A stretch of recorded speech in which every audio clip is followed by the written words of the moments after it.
여러분 반갑습니다. 리눅스 커널 개발자 김동현입니다. 제가 그 원티드에서 진행하는 그 라이브 토크를 진행할 예정인데, 여기 링크에 가시면 관련된 내용을 볼 수가 있습니다. 근데 제가 라이브 토크를 진행하기 전에 제가 계속 발표 준비를 하고 있었거든요. 그래서 이 라이브 토크에서 말씀드릴 내용을 제가 미리 제 유튜브 채널에 올려 놓는다는 생각도 있고, 그리고 리허설을 하는 그런 여러가지 좀 생각으로 발표할 내용을 말씀을 드리겠습니다. 제가 원래 그 원티드에서 초대를 받았을 때는요, 원래는 제목이 리눅스 커널과 관련된 그 제가 쓴 책에 대한 그런 소개를 해달라는 뭐 그런 취지로 제가 초대를 받았는데, 근데 제가 리눅스 시스템 개발자의 커리어와 관련된 그런 주제로 라이브 토크를 하면 좋겠다라고 제안을 드렸어요. 왜 그러냐면 원티드에 이제 그 사이트에 오는 분들이 사실 앞으로 자신의 커리어에 굉장히 고민을 하고 어떤 자신의 커리어를 좀 더 잘 이끌어갈 수 있는 다른 기회가 있지 않는가, 뭐 그런 분들이 개발자 분들이 많이 오시잖아요. 그래서 그렇게 지금 제안을 한 거고요. 그 전에도 제가 사실 디버깅을 통해서 배운 리눅스 커널의 구조 원리라는 책을 제가 쓰고 난 다음에 사실 그 여러 독자분으로부터 좀 메일을 받고, 그리고 가끔은 뭐 커피를 한잔 하면서 개발과 관련된 그런 이야기를 들었어요. 근데 대부분 정말 어려운 조건에서 개발을 하시는 분들이 많아서 조금 여러 가지로 내가 좀 더 유익한 자료를 계속 블로그에 올려야 되겠다, 뭐 이런 생각을 하게 됐는데, 제가 가끔은 충격을 받을 때도 있었어요. 왜 충격을 받았냐면, 취준생 분들이 가끔 왜곡된 정보를 알고 있더라고요. 혹은 좀 주니어 신입 개발자 분들에게 왜 잘못된 정보를 주입하는 동료 개발자 관리자가 있다는 사실을 좀 듣고 좀 놀라게 됐고요.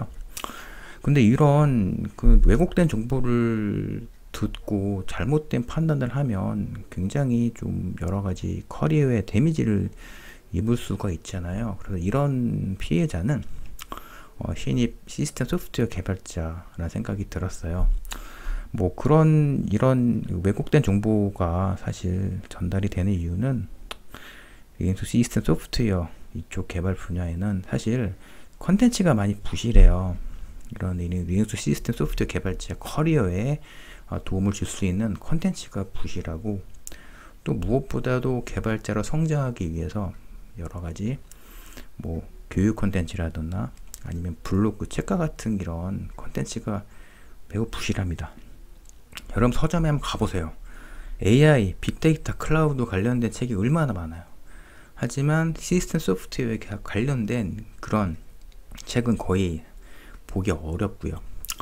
뭐 그래서 뭔가 나는 인베디드 리눅스, 인베디드 BSP 시스템 소프트웨어 분야에 나는 적성이 많아서 이쪽 분야로 뭔가 개발을 이끌어 나가고 싶은데 관련된 자료가 너무 없고 좀 진입 장벽을 많이 느낀다라는 그런 이야기를 많이 들었거든요.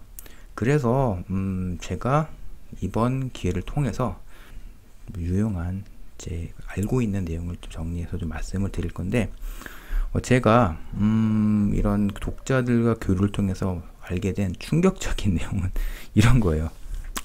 첫 번째로는 디바이스 드라이버를 배울 필요가 없대요. 그 이유는 SOC 업체에서 다 해주기 때문에 디바이스 드라이버는 배울 필요가 없다 라는 얘기를 들었고요. 대신에 리눅스 시스템 프로그래밍만 잘하면 된다, 그런 이야기를 들었고, 그리고 커널 컨피그를 수정하고 디바이스 트리를 맞추는 게 사실 약간 기계적이고 약간 소모적인 것까지는 아닌데 좀 어느 정도 좀 그 관료적인 일이잖아요. 뭐 이런 업무라. 근데 이런 업무가 가장 중요한 임무다, 이런 이야기를 들었대요. 그리고 디버깅이 뭐가 필요하냐? UART 로그면 되지. 뭐 디버깅, 뭐 트레이스 32, F트레이스 이런 거 왜 보냐? 커널 로그면 충분하지. 이런 이야기를 들었다고 하고요. 그리고 뭐 ARM 프로세서는 굳이 배울 필요가 없다.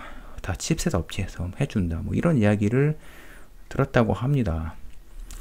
그리고 리눅스 커널에 대해서는 리눅스 커널은 디바이스 드라이버가 지나다니는 통로래요. 리눅스 커널은 그냥 가져다 쓰면 된다. 그래서 이런 이야기를 듣고 주니어급 리눅스 시스템 소프트웨어 개발자들이 이게 무슨 말이 맞는지, 그리고 이런 관련된 그 시스템 소프트웨어 개발자로 성장하기 위해서 뭘 배워야 되는지 좀 되게 혼돈에 빠진 분이 좀 많은 것 같더라고요. 그래서 제가 이런 독자분들을 만나서 좀 자세히 설명을 드렸거든요. 뭐 커피 한 잔 마시면서 2~3시간 동안 이런 그 시스템 소프트웨어 개발자로서 어떤 걸 배워야 되고, 그리고 이쪽 업계의 근황과 업계 동향이 어떤지에 대해서 말씀을 드렸는데, 이런 시간이 쌓이다 보니까 이런 내용을 한번 정리해서 세미나로 공유를 해드리면 좋겠다라는 생각이 되게 많이 들었어요. 그래서 이번 기회를 통해 제가 이런 그 리눅스 시스템 소프트웨어 개발자 분들을 위한 그런 발표를 하게 됐습니다. 여러분께 드리고 싶은 질문은 크게 2개거든요. 여러분이 어떤 시스템 소프트웨어 개발자가 되고 싶는지에 대해서 질문을 드리고 싶은데요. 일단 여러분이 어떤 커리어에 대한 고민을 하지 않고 뭐 스터디를 하지 않고 그냥 그 주어진 일만 계속 하게 되면요, 대부분 평범한 리눅스 시스템 소프트웨어 개발자로 남을 가능성이 높고요. 여러분들이 커리어를 스스로 정하지 않고 계속 끌려 나가면요, 여러분들 커리어 패스를 설정 당하게 돼요. 그렇게 되면 뭐 생계를 위해서 개발을 하게 되는 경우도 많고요. 개발 도중에 소프트웨어에 대한 뭐 지식이 궁금한 게 있으면 대부분 구글링으로 버티는 소프트웨어 개발자들이 많고요. 40대에 되게 힘들어요. 이런 전문 기반 기술을 익히지 않고 계속 개발을 하다 보면요, 40대 때 뭔가 자신 소프트웨어 그 분야에 전문가로 인정받지 않으면 보통 중간 관리자 혹은 그 끊임없는 야근을 통해서 그 업무의 양이 굉장히 뭐 늘어나게 돼서 야근을 하게 되는 경우가 많고요. 50, 60대가 되면 더 힘들어지는 경우가 많아요. 그런데 좀 여러분들 커리어를 잘 패스를 잘 정하고 각각 좀 스스로 어떤 방향으로 자신이 어떤 분야의 전문가가 될지 좀 방향을 정하신 분들은요, 오랫동안 업계의 전문가로 인정받고 개발을 할 수가 있습니다. 여러분들은 뭐 40, 50대 뭐 높은 연봉, 안정된 연봉을 받으면서 60대까지 개발을 할 수가 있고요.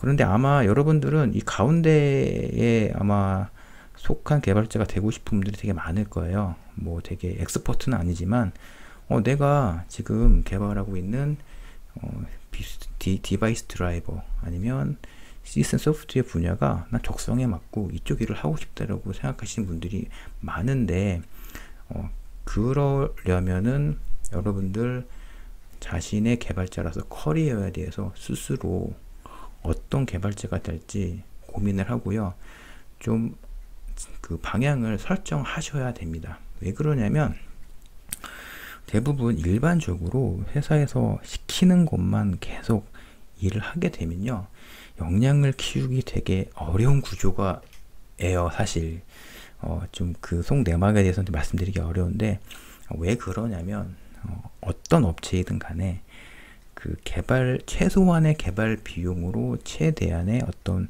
이익을 내려는 그런 방향으로 운영을 하거든요. 그러면 좀 더 많은 일을 시키고, 그리고 좀 더 비용을 줄이려는 방향으로 운영을 하는 경우가 되게 많아요.